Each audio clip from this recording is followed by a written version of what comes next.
กราบสบายดีทุกคนมากินข้าวกันทุกคนเมื่อไหร่กับเมื่อกี้กินปิ้งปลาอาหารปิ้งปลาอันนี้คือเจียว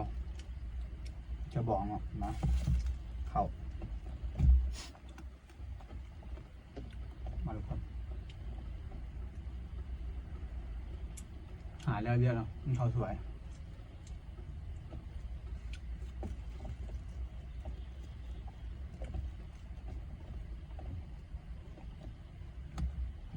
มันจะใช้มันแล้ว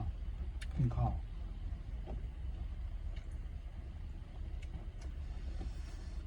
ฝากติดตามไปทุกคนเด้อช่อง YouTube นะที่หายได้4,100ป่ายถ้าแปลคนเนาะ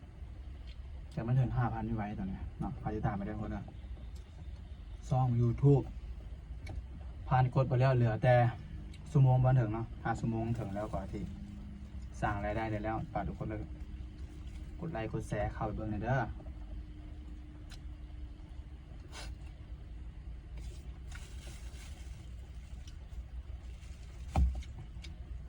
ต้องป่าเนี่ยสิ้นหลายแล้ว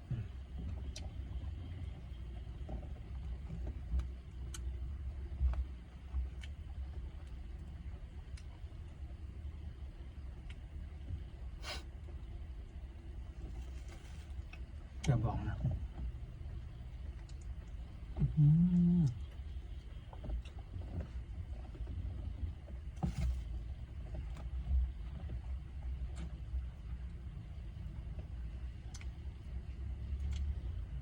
ทำหมด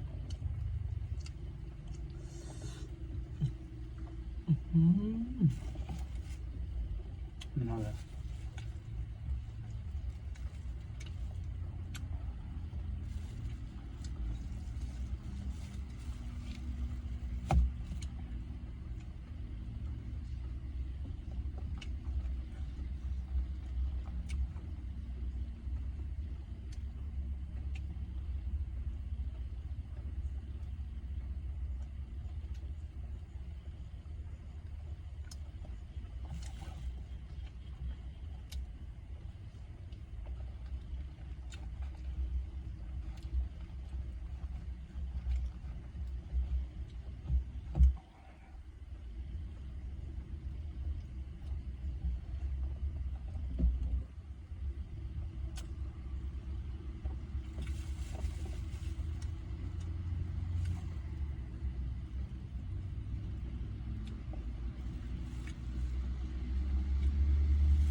เกินแล้วพี่น้องเลย